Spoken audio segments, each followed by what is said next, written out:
Bon, est-ce que... Alors, Tarak, il va falloir que vous changiez de prénom, hein, si Éric Zemmour est président de la République. Ah oui, bah non, mais ça va pas du tout. Tarak, c'est quelle origine, Tarak? Je suis tunisien, je suis né à Antibes, mais j'ai eu la nationalité à l'âge de 13 ans. Bon. J'ai eu une nationalité française à l'âge de 13 ans. Et je me sens parfaitement attaché aux deux patries, aussi bien françaises et tunisiennes. Et je pense que les binationaux doivent aussi agir aussi bien politiquement comme citoyennement dans les deux pays. Justement, ce que M. Messiaen ne m'avait pas laissé dire, c'est qu'avec les actions associatives qu'on a montées, aussi bien sport et insertion, autres, avec le catch, ou même les actions qu'on a menées avec Flèche Gordon et entre autres la complicité. Oui, mais c'est pas le sujet, Tarak. Sacha, franchement, ne me répondez pas, Jean Messia, il y a 15 jours, parce que là, soyez sympa pour moi. Pensez à notre émission. Parce que si vous répondez, les gens n'ont pas vu l'émission il y a 15 jours, donc c'est pas bon. Bon. Moi, ma question a été simple. Je vous demandais Tarak. D'abord, c'est un joli prénom, Tarak. Ça veut dire quoi, Tarak? Ça signifie quoi? En arabe, ça veut dire le chemin. Le chemin. Bon. Et vous avez des enfants, Tarak? Non. D'accord. Et si vous aviez des enfants, vous prendriez plutôt un prénom d'origine tunisienne ou un prénom d'origine, j'allais dire, française?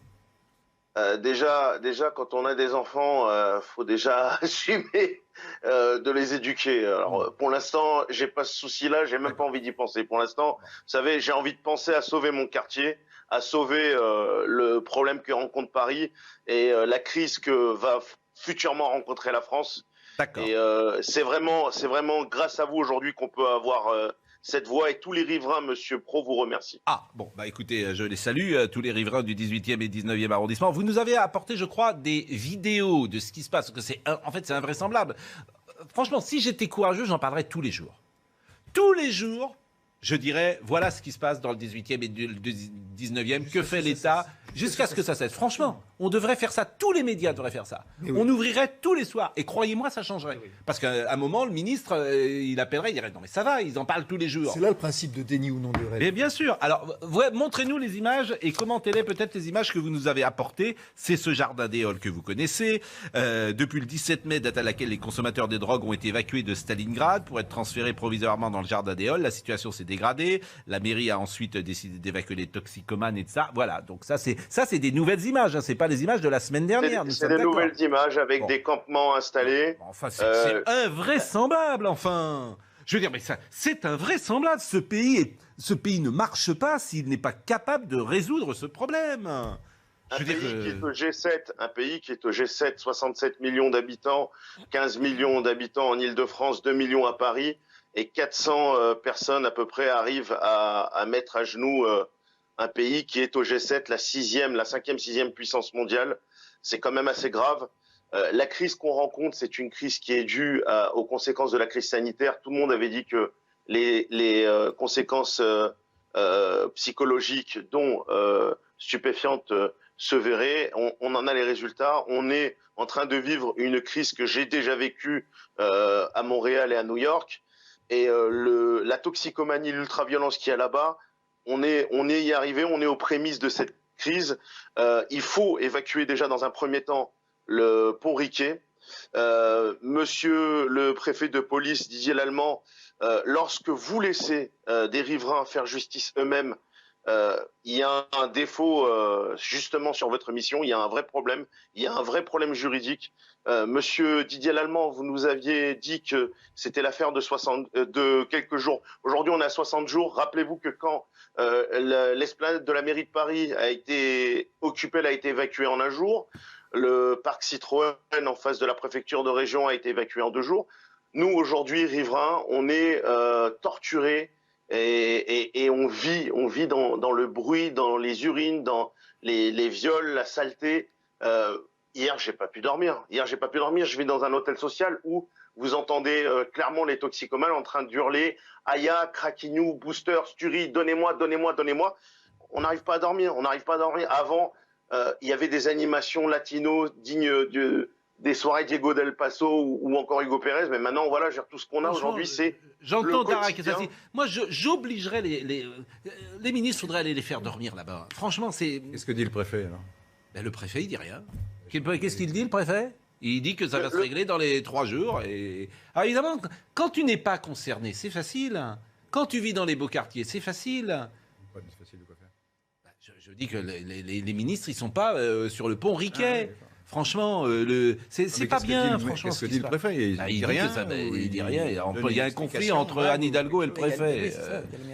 Que dit le préfet, Tareq Sassi? Alors, le préfet avait dit que c'était l'affaire de quelques jours, le 7 juillet en conseil municipal. Aujourd'hui, nous sommes à quasiment 67 jours. Oui. Et donc, c'est pour ça que nous manifestons en face des toxicomanes, nous allons à la confrontation. J'aimerais rappeler que votre confrère William L, d'une chaîne concurrente, si je peux me permettre de la nommer ou non, William L, qui est connu comme BFM TV. Et vous savez, on critique beaucoup les journalistes, mais ce journaliste s'est fait agresser, a failli se faire poignarder, lui et son collègue, devant nous. Eh ben, vous avez raison de citer son nom et de citer cette chaîne, et nous sommes solidaires en l'espèce, et de son nom et de cette chaîne, Tareq Sassi. Donc vous faites une manifestation? On refait une manifestation des élus mercredi à 6h. 18h. Oui, à 18h, nous partons du 62 rue Aubervilliers. Nous demandons la solidarité de tout le monde. Eh bien, écoutez, mercredi, on en reparlera, parce que franchement, c'est la question. Et Anne, parce que je sais pas. Et Anne Hidalgo, qu'est-ce qu'elle dit? Elle veut une salle de shoot. Elle veut mettre de la drogue dans un endroit où il n'y en a pas. Voilà, parce que bon, aller déclarer sa candidature à Rouen, c'est très très bien. Sur les traces de Mitterrand, de François Hollande, c'est très très bien. Mais qu'est-ce qu'elle dit? Qu'est-ce qu'elle fait? Elle fait rien. Si, elle fait des trous dans Paris. Il y a eu une manifestation samedi à Pelleport. Elle fait des trous dans Paris et elle empêche les gens de circuler. Elle peut leur proposer un vélo électrique. Non, mais elle ouvre des... Voilà, elle a ouvert une salle de shoot et donc elle fait venir la drogue dans des quartiers où il n'y avait pas de drogue. Où il n'y en avait pas, c'est ça le problème. C'est ce que vous voulez que je dise. Non, mais c'est des salles fermées. C'est des salles fermées, mais visiblement il y a des manifestations. C'est la seule solution. Des manifestations des riverains en disant que les enfants... Merci Tareq Sassi. Merci beaucoup. Et je trouve que si nous pouvons être utiles, on ne l'est pas toujours, mais si on peut être utile sur ce sujet... Notamment les enfants. Les enfants, ils passent sur le pont Riquet tous les jours pour aller à l'école. Enfin, les familles qui vivent là-bas, mais c'est invraisemblable. En fait, c'est invraisemblable. Il y a une campagne présidentielle qui va commencer. Tu as des gens qui vont se présenter, proposent des... On n'est même pas capable... Mais vous riez. Je me fais parce que vous me regardez. C'est pour ça que j'étais le préfet. Je ne suis pas le préfet. Mais vous êtes... Mais c'est... Enfin, j'arrive même pas à comprendre, moi. J'ai jamais été dans les affaires publiques, je n'arrive même pas à comprendre comment c'est possible. Moi non plus, je suis d'accord. Ah bon, ça c'est bien. Merci Tareq Sassi, je vais marquer... savoir ce que dit le préfet, il doit dire quelque chose. Bon, merci Tareq Sassi, on va recevoir Monsieur Brigelli dans une seconde qui voulait parler des profs. Il vient régulièrement nous parler des profs et Anne Hidalgo a proposé de doubler le salaire des profs. Tareq Sassi, vous êtes médiateur sport et insertion et vous êtes collectif Paris Anti-Crack et vous vivez la situation si particulière du Jardin des Halles. Tout à fait, tout à fait. Et on a l'impression qu'il n'y a pas de solution. Si, il y en a des solutions, mais on a l'impression que personne ne veut les mettre en application. Tout d'abord, je tiens à m'adresser à M. Macron. M. Macron décide de partir à Marseille, soit, ok. Il y a une situation catastrophique, mais est-ce que Marseille est la seule ville affectée par la toxicomanie et la drogue? Non. Le Nord, le Hauts-de-France est affecté. Il y a plusieurs bases et arrière-bases de drogue. On peut citer Amiens, Roubaix, Lille et d'autres villes. Et Monsieur Macron parle qu'en France, il n'y a pas de zone de non-droit. Enfin, à Marseille, il n'y a pas de zone de non-droit. Monsieur Macron, je tiens à vous inviter à venir sur le pont Riquet. Venez libérer le pont Riquet, qui est le trait d'union entre le 18 et le 19e. Voilà. Et les gosses passent sur le pont Riquet lorsqu'ils vont à l'école. C'est absolument incroyable ce qui se passe sur le pont Riquet. Vous avez parfaitement raison. Tout le monde le sait. Mais ce qui est incroyable, c'est la faiblesse de l'État, la faillite de l'État. C'est-à-dire que personne n'intervient. On en a parlé cette semaine, Jardin des Halles, mais vous dites qu'il n'y a pas de solution puisque personne ne veut les prendre, les solutions. Les solutions, on les connaît. Il y a des solutions qui ont été mises dans le Rhône-Alpes. C'est directement addictologie, psychologie. Il y a un sevrage qui est mis en place. Et là-dessus, il y a une police qui est forte, il y a un service public qui est fort. Et nous, ici, sur Paris, exactement comme à Marseille. C'est pas tous les arrondissements, bien sûr. Mais il y a une absence des services publics, il y a une absence des associations. Et une lâcheté des politiques. Lâcheté, oui. Et parfois déni de la réalité. En fait, tout ce qu'est la France d'aujourd'hui. C'est collectif. Bon. On en parlera tout à l'heure. Raoult, vous vouliez dire un mot ? Puisqu'on parlait d'Emmanuel Macron, et je disais... Alors, Raoult, on peut être sensible, effectivement, à sa personnalité, à la manière dont il s'exprime, à une forme d'intelligence, de culture qu'il met en place dans son rapport, précisément lorsqu'il donne de l'information, et ça, on l'a dit ici. Mais il a dit quand même des bêtises grosses comme lui. À l'arrivée, quand il te dit que jamais il a vu une épidémie dans le monde, que c'est jamais arrivé une épidémie infectieuse, que le vaccin, c'est de la science-fiction, dit-il, il y a 18 mois avant que le vaccin sorte, etc., que l'hydroxychloroquine, qu'est-ce que vous voulez que je dise ? Ça ne marche pas, quoi. Il n'y a pas une personne qui soigne avec de l'hydroxychloroquine. Donc... Si. Ah non. Vous avez des généralistes qui soignent avec. Ou l'ivermectine, si. Il m'a téléphoné un jour, enfin un assistant m'a téléphoné en disant « Accepteriez-vous une conversation avec le professeur Raoult ?» Je dis bien sûr, évidemment, avec plaisir. Et on a eu au pied levé, comme ça, une demi-heure de conversation sur l'épistémologie, c'est-à-dire la philosophie des sciences. Comment se constitue la vérité, comment se constitue l'erreur, etc., etc. Et au pied levé, on a parlé de Feyerabend. Enfin, je l'ai dit à un moment donné. Feyerabend, il faut peut-être que vous expliquiez, parce que je suis pas sûr qu'on le connaisse. Non, c'est un philosophe qui a écrit un livre qui s'appelait « Contre la méthode », où il nous expliquait que la raison raisonnable et raisonnante de Descartes, etc., ça servait à rien, ça marchait pas vraiment. Qu'on pouvait aller chercher des choses déraisonnables qui pouvaient conduire à la raison. Que parfois les sorciers, les chamans, les gens qui sont les radiesthésistes, les hypnotiseurs, les gens qui défendent l'homéopathie, et pourquoi pas la réflexologie plantaire, enfin il nous disait, Feyerabend, allez voir de ce côté-là, après tout, si ça marche, soyons pragmatiques et pas idéologues, si ça marche, c'est bon. Et on a eu cette conversation d'une bonne demi-heure. Il m'a parlé de Hegel, il a improvisé aussi sur Homère qu'il a lu 9 fois, et j'avais fait un papier en disant, à l'époque personne ne savait ce qu'était cette épidémie, ça démarrait. Juste une parenthèse, Homère qu'il a lu 9 mois, mère 9 mois, s'il y a des psys qui nous écoutent, Homère, mère 9 mois, vous y êtes, hein.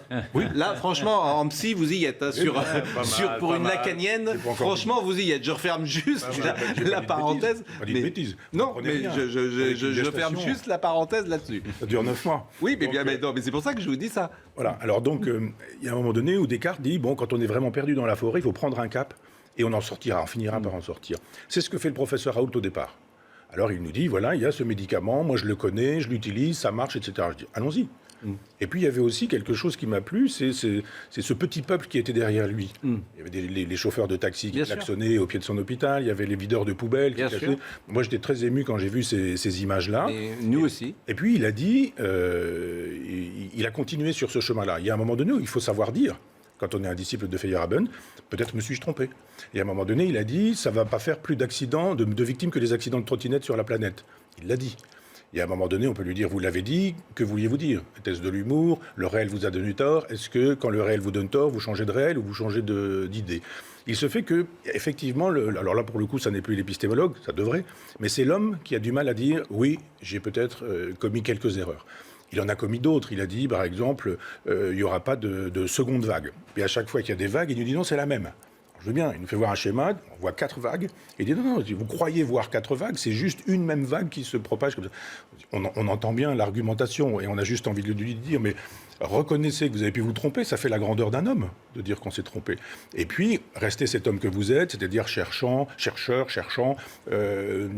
disruptif, comme on dit maintenant, et puis faites un travail d'épistémologue, faites un travail de médecin, faites un travail de soignant. Moi, j'ai eu le Covid, on a échangé sur ce sujet-là, il m'a dit, il faut prendre ce médicament. Je dis, ouais, j'ai un passé qui est aussi un passif, j'ai quand même fait des accidents vasculaires, j'ai fait un infarctus, et on me dit, il y a des torsades de pointe. C'est le terme technique, mais enfin, juste pour dire que vous pouvez mourir de l'hydroxychloroquine, dans mon cas. Et je ne veux pas être un martyr de l'hydroxychloroquine, donc je ne prends pas. Et il se fait que si vous ne prenez rien et que ça passe tout de même, mais que vous prenez quelque chose, ça passe, et on dira que finalement ça passe parce que vous avez pris ce fameux quelque chose. Donc de fait, l'hydroxychloroquine, on a, semble-t-il, la démonstration, je ne voudrais pas blesser Yvan, mais que ça ne fonctionne pas. Mais il y a quelque chose d'autre que la molécule qui fonctionne chez un médecin. C'est parfois le fait qu'il vous prescrive quelque chose. Vous savez bien, vous avez la blouse blanche, le personnage qui vous dit d'aller prendre ceci, puis cela. Déjà, la prescription, elle est soignante parce que vous avez avez un effet placebo. Et quand vous êtes prescripteur, vous savez que vous avez un effet placebo. Donc il y a un moment donné où il faut dire j'ai cet effet placebo, j'en use, et puis à un moment donné dire... En tout cas, vous ne l'appelez plus en ce moment, et vous ne l'avez plus au téléphone, vous ne l'avez pas eu? Il n'est pas facile à avoir, hein. Je veux dire qu'on n'avait pas des conversations non plus pas possibles, mais est-ce que je peux tout de même mettre un contrepoint? Parce que ce que vous dites globalement est vrai. C'est vrai qu'il a dit des erreurs, il ne les a pas reconnues. En effet, on peut reconnaître aussi. Mais malgré tout, il a apporté dans le débat d'abord une contradiction dans un débat, dans un discours officiel qui était un discours qui était très autoritaire et qui ne supportait pas précisément le dissensus. Il a apporté un peu de dissensus et c'est bien dans la science. Surtout, il a rappelé des choses essentielles, à savoir que d'abord un médecin, il est fait pour soigner, et il a imposé quand même d'une procédure de soins, même si les soins, vous ne les trouvez pas suffisants concernant l'hydroxychloroquine ou l'ivermectine. Mais je vous rappelle que si l'hydroxychloroquine s'est fait dévaloriser à ce point, ça a été suite à un article du Lancet dont on s'est aperçu 2 jours après qu'il était complètement bidonné. Et donc on n'a pas beaucoup cherché à savoir pourquoi on avait bidonné ce truc. Et puis il a dit aussi une chose très intéressante, me semble-t-il, qui n'est jamais ressortie, c'est qu'il faut se méfier des conflits d'intérêts, qu'il y a beaucoup de corruption dans ce milieu-là, dans le milieu de la science, avec des liens avec les industries pharmaceutiques. Et donc là aussi, on aurait pu l'entendre. Et donc je pense qu'on lui fait un procès facile en disant qu'il s'est trompé surtout, d'autant qu'il, pour en terminer sur les vaccins, il a toujours dit que ce n'était pas une baguette magique que ces vaccins-là, et on se rend compte en effet que ce qui nous avait été présenté comme étant un vaccin extraordinaire qui allait faire en sorte de tout éradiquer, on nous dit maintenant et très officiellement que cela ne va pas suffire pour atteindre quelle est l'expression, simplement que le vaccin permet d'atténuer, voire d'empêcher les cas graves. Voilà. C'est tout ce qu'on dit, et que les hôpitaux n'explosent plus. Je trouve que déjà, c'est pas mal. On est avec le maire de Charvieux-Chavagneux, dans l'Isère, qui souhaitait récompenser pour ses agents municipaux qui s'étaient fait vacciner, et il souhaitait leur donner une prime de 50 € et un jour de repos. Bonjour monsieur le maire. Mais la mesure adoptée à l'unanimité par les élus a été retoquée par la préfecture. Vous êtes Gérard Dezampt, donc vous êtes le maire de Charvieux-Chavagneux, et vous avez décidé de passer outre et d'attribuer une subvention exceptionnelle de 7 500 € au comité des œuvres sociales afin que les agents de cette association distribuent ensuite la somme promise. C'est une drôle d'histoire quand même que de donner 50 € et un jour de repos à vos agents municipaux qui se font vacciner. Oui, alors en fait, l'objectif était simple, c'était de faire en sorte que la Covid ne passe pas par nos agents. Et vous savez qu'on a un certain nombre de services et que peuvent être transmis les virus aux agents et à tous les administrés. Donc l'objectif, c'était de faire en sorte que la vaccination soit la plus large possible. Alors on a imaginé que, puisqu'il y avait pour beaucoup d'entre les vaccinés parfois quelques troubles pendant 1 ou 2 jours, eh bien on s'est dit que leur donner un jour de congé en remplacement, c'était une bonne idée. Et puis ensuite, 50 €, eh bien ça ne va pas très loin. C'était tout simplement une mesure incitative. Et c'est vrai que nous étions au mois de mai, début mai, et c'est vrai que la mesure incitative nous semblait préférable à toute mesure coercitive. Aujourd'hui, j'ai bien noté que le gouvernement préfère des mesures coercitives. C'est vrai que lorsque l'on débouche sur des suspensions de traitement ou peut-être demain d'ailleurs des licenciements, on a une autre attitude. Notre attitude était... Vous avez combien d'agents municipaux dans votre mairie ? On a 170 agents. Bon, donc multiplié par 50, ça faisait moins de 10 000 €.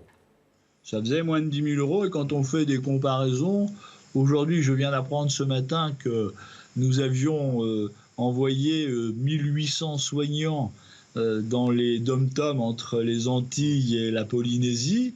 Le chiffre que nous allons atteindre sera largement supérieur. Ils sont tous vaccinés du coup, vos agents municipaux ? Comment ? Ils sont tous vaccinés du coup, vos agents municipaux ? Alors, le préfet m'a fait savoir qu'on ne pouvait pas, parce que cela portait atteinte au secret médical et à la confidentialité de la vaccination, que l'on ne pouvait pas verser cette prime. Et donc, il nous a déféré au tribunal administratif. Nous ne voulons pas, bien évidemment, de conflit avec l'autorité préfectorale et avec l'État. Malheureusement, bon, il n'y a pas eu de concertation. On est dans un canton du Nord-Isère, j'allais dire un peu oublié, et j'en veux pour preuve que nous avons dû beaucoup réclamer un centre de vaccination pour pouvoir l'obtenir. On l'a obtenu mi-avril. Et à vous n'avez pas répondu à ma question. Ils sont vaccinés maintenant, les agents municipaux, ou pas? C'était ça qui Oui, mais on peut pas on a beaucoup de gens qui se sont vaccinés. On ne peut pas les recenser parce que l'État nous l'interdit. Donc, écoutez, on voulait simplement vous écouter, et même rapidement, parce que c'était, à ma connaissance, la première fois qu'un maire proposait 50 €, même si ça a été retoqué par le préfet. Merci, monsieur le maire, et bonne journée dans l'Isère. On va parler du Jardin des Halles, on va voir le sujet de Sophia Rousseau. Et comme ce matin, nous sommes avec Tarak Sassi, qui est médiateur sport et insertion au collectif Paris Anti-Crack, on va essayer d'avancer. On a parlé un peu cette semaine sur ce sujet qui est juste une catastrophe pour les gens qui habitent dans le 19e. Quoi. Et puis, ça fait combien de temps que ça dure?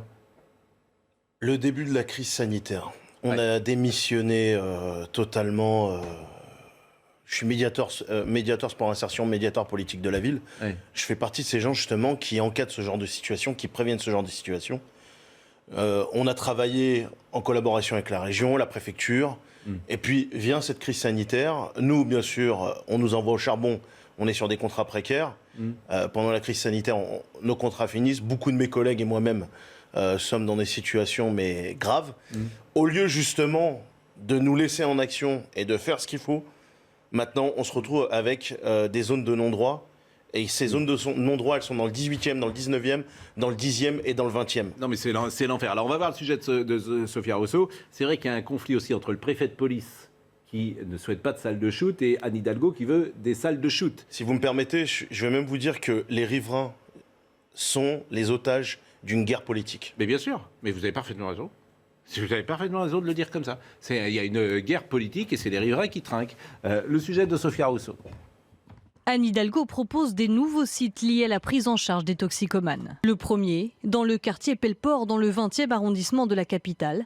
Un établissement opérationnel d'ici la fin de l'année, adapté pour des accueils de jour, de nuit, ainsi qu'une activité de soins, sans toutefois préciser de quelle manière la consommation de drogue serait encadrée. 2 sites seraient par ailleurs installés dans le quartier des Grands Boulevards, à la frontière entre Paris-Centre et le 10e arrondissement. Enfin, un autre lieu dédié aux femmes usagées de drogue dans le nord du 19e arrondissement de la capitale.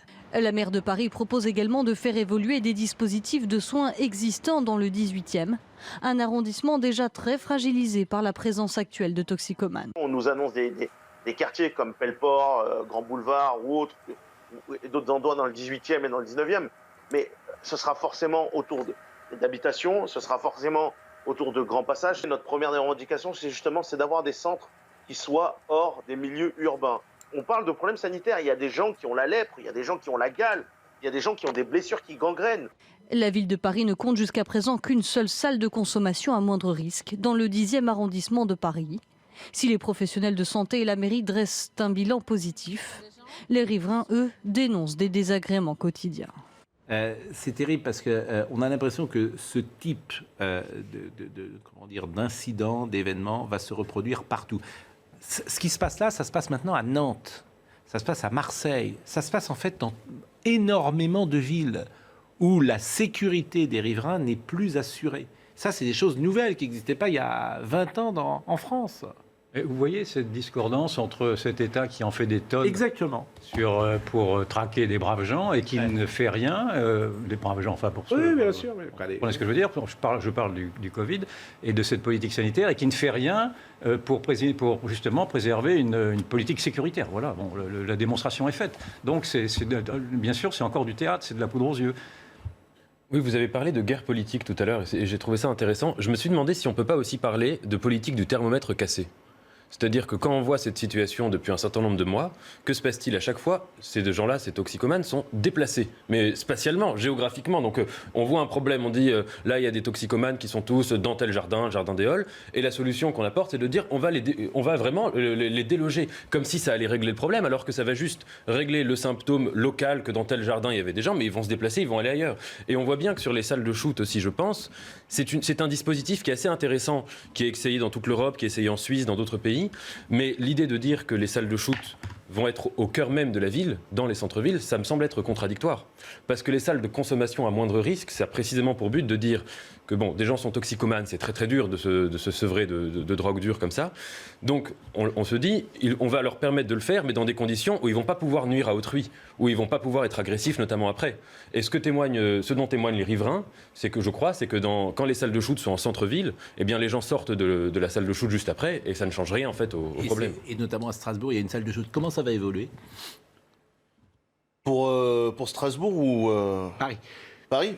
Bah, nous, ici, enfin, comment ça va évoluer ? On nous annonce 4 sites d'ici à la fin de l'année. Moi, quand je suis venu à cette réunion, voir Madame Hidalgo, déjà, j'ai vécu un juillet-août infernal. On vit clairement le Dark Mondo, on vit des scènes de guerre, mais tous les jours, c'est constant. C'est constant. J'avais des amis de passage qui étaient encadrants sportifs, Yassine Osmani et Adam Benseba, qui se sont retrouvés impliqués dans une bagarre pour protéger une fille de Modou. Ça a été ça. C'est constant. On a eu le cas dernièrement d'un journaliste qui vit dans le quartier, qui est Léo Nicolian, qui a révélé le viol d'une fille à la place de Torcy, qui se bouge extrêmement sur ce sujet. Et c'est tous les jours des lots de faits divers qui pourrissent notre vie. Et je ne comprends pas en fait pourquoi là-dessus, M. Macron ne nomme pas l'état d'urgence stupéfiant. Je lui ai envoyé un mail. J'ai envoyé un mail. Qu'est-ce que ça changerait ? L'état d'urgence stupéfiant, quand on voit aujourd'hui que des règlements de compte, les règlements de compte que vous avez à Marseille, vous les avez ici. Les règlements de compte au barbecue, vous les avez ici. Les fusillades, vous les avez ici. Il y a quoi ? Il y a peut-être 2 jours, une balle dans la tête à Noisy-le-Sec, juste à côté de la ville de Rosny-sous-Bois, qui est calme, où on dirige des actions qui se passent très, très bien. Parce qu'on donne constamment un tableau noir du 93, mais il y a des villes qui sont vraiment, quand vous voyez, vous comparez aujourd'hui avec de nombreux arrondissements de Paris, c'est digne de beaux petits villages français. Hein.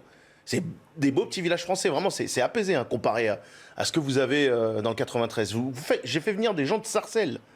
Ils ont vu la situation, ils étaient choqués.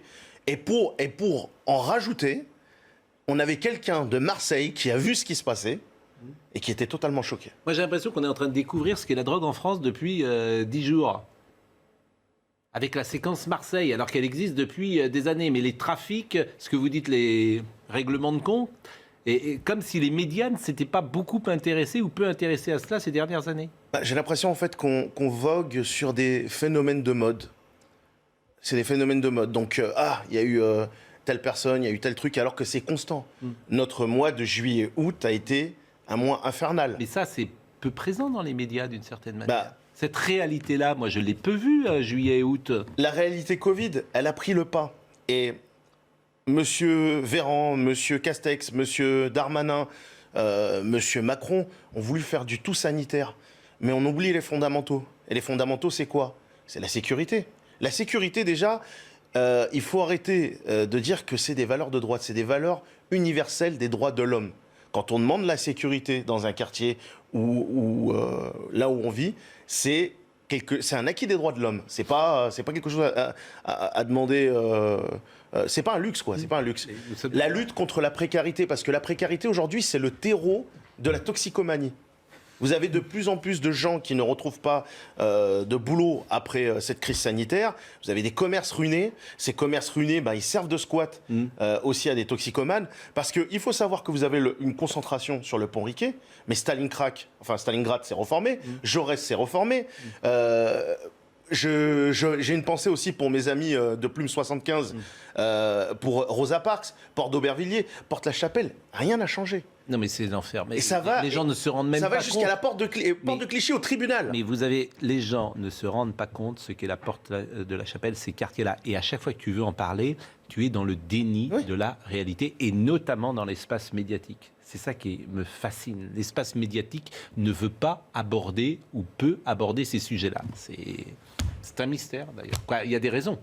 Oui, mais il y a toujours un mot qui manque dans ces descriptions que l'on fait, dont on s'étonne de dire qu'elles s'aggravent, c'est le mot d'immigration, l'immigration clandestine, parce que malgré tout, ces genres de situations, alors vous avez... Je vais pas le nier. Je vais vous dire pourquoi. J'ai la double nationalité, je suis tunisien et français, je suis très très fier. Je m'implique dans les 2 pays. Et le printemps arabe est responsable de beaucoup de désordres qu'on a aujourd'hui en Europe. Mais ce printemps arabe qui a fait émerger plein de catastrophes, que ce soit la Syrie, l'Égypte ou la Libye, ça s'est aggravé. Donc avec des décisions aveugles. Vous préfériez les dictatures en Afrique?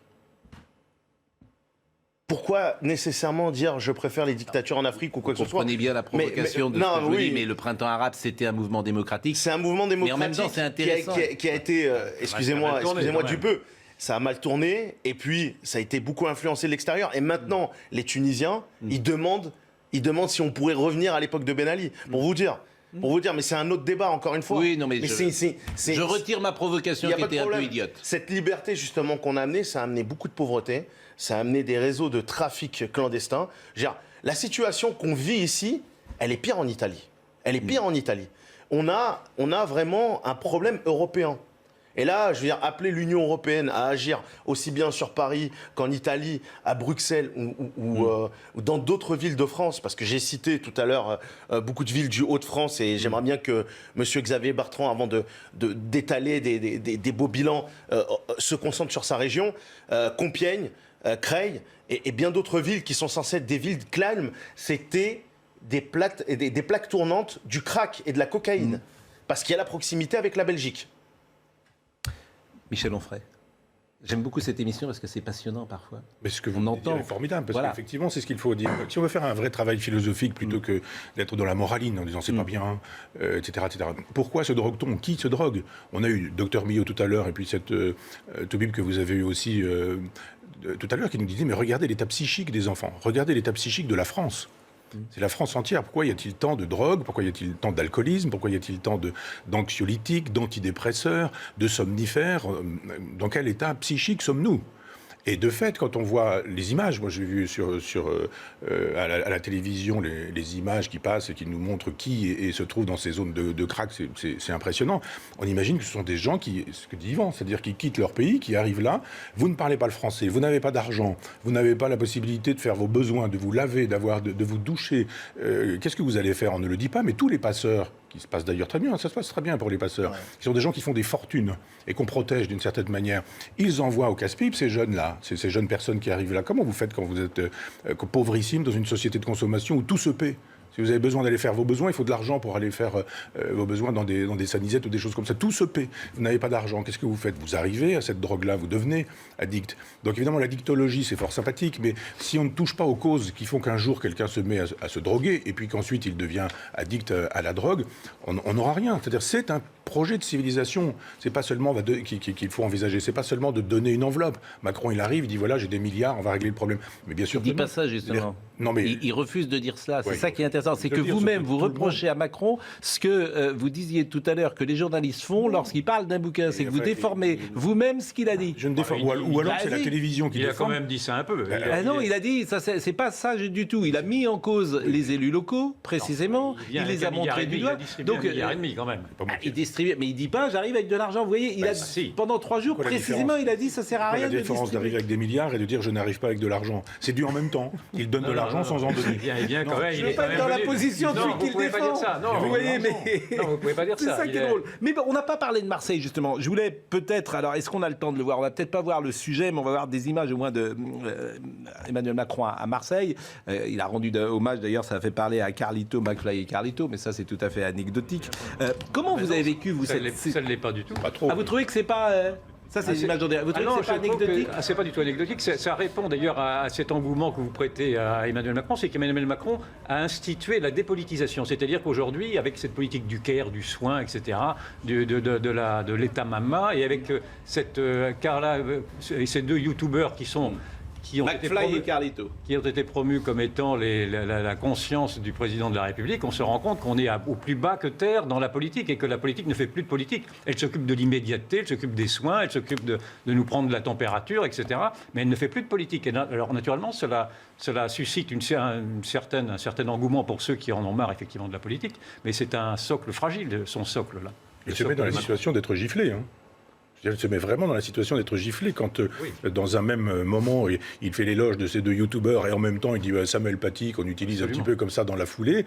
Il dit, mais il me plaisante ou quoi? Quand on habite la fonction de chef de l'État, on est respecté. Quand on ne l'habite pas et qu'on joue avec ces gens-là, souvenez-vous du putain qu'on a entendu dans la bouche du chef de l'État, de l'autre qui fait une roulade dans les jardins d'Élysée, il y a un moment donné, vous dites, c'est un pote. Donc vous avez un petit garçon qui dit à un moment donné, Manu, il interpelle le président de la République en disant, Manu, vous imaginez un garçon de 14 ans qui dit au général de Gaulle, Charlie.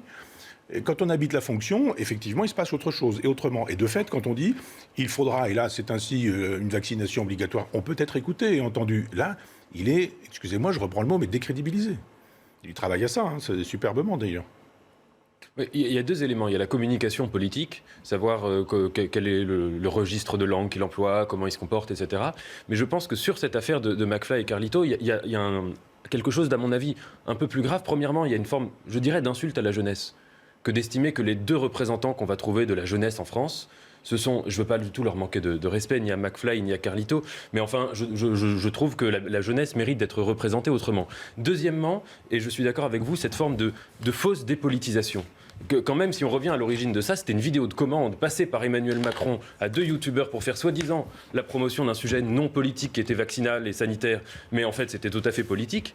Et cet aspect, en effet, cette vidéo qu'ils ont fait à l'Élysée, où ils ont dit qu'ils ne voulaient pas être instrumentalisés, mais ils n'ont pas fait de vidéo avec d'autres représentants politiques.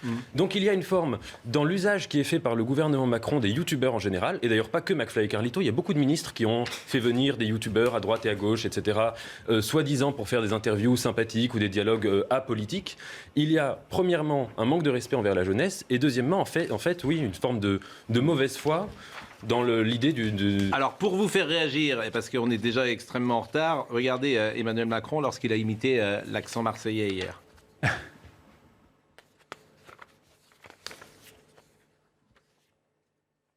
Emmanuel Macron? Et nous poursuivrons ce travail jusqu'au bout, et c'est pour ça aussi que j'ai proposé, sur la suggestion du ministre de l'Intérieur à M. le maire, que nous financions des caméras de visiosurveillance dans les quartiers nord. Il n'imite pas du tout l'accent marseillais. Pourquoi Marine, c'est Marine? Si, parce qu'il a dit le ministre de l'Intérieur. Intérieur, ouais. Ah oui, bon. J'aurais aimé qu'on est très en retard ce matin. Je suis désolé, notre émission a été un peu chamboulée. C'était formidable de vous écouter. Merci beaucoup. Franchement, je trouve qu'il faut que vous reveniez nous voir parce que cette parole du réel, elle nous manque. Vous êtes Tarak Sassi. J'aimerais juste compléter, monsieur. Ouais, c'est fini. Pour les mineurs, justement, pour les mineurs. Et je suis en retard. Vous avez de plus en plus de mineurs de 12-16 ans qui sont toxicomanes. Je sais. Et il n'y a rien qui a été fait sur la prévention, vous savez. Je vous jure, vous allez revenir parce que parler de ça, et vous en parlez bien, parce que vous savez de quoi vous parlez, et on sent l'authenticité, la sincérité, combien vous êtes engagé. Tarak Sassi, vous êtes médiateur sport et insertion, collectif Paris Anti-Crack. Autodafé, l'art de détruire les livres. J'aurais aimé qu'on en parle davantage, mais c'était bien que vous soyez avec nous aujourd'hui. Vous êtes aux presses de la Cité, et je renvoie à votre bouquin. Dimanche. Qu'est-ce qui se passe dimanche? Les points sur les i. J'invite de vous réveiller. Vous n'avez pas dormi cette nuit? Oui. Bah, vous m'avez réveillé en sursaut. Les points sur les i. Ouais. Donc c'est quoi le sommaire? Alors le sommaire, ce sera le sommaire de l'actualité. On le verra dimanche. Et j'inviterai Laurent Oberton. Laurent Oberton, qui est un ancien journaliste, un écrivain, qui a été notamment célèbre pour avoir écrit la France Orange Mécanique. La France Orange Mécanique. 300 ou 400 000 exemplaires. C'est terminé. Donc là, on est très en retard. Pardon à l'ami Jean-Marc Morandoni. Nicolas Baillet était à la réalisation. Mélanie était à la vision. Grégory Possidalo était au son. Merci à Marine Lançon. Merci à Maxime Dubois et à tout le service programmation avec Claudie Jacquin, Valérie Weber notamment, Pauline Fleury. Il y a également Sarah, le priol Shalom. J'espère avoir cité tout le monde. Jean-Marc Morandini et à lundi.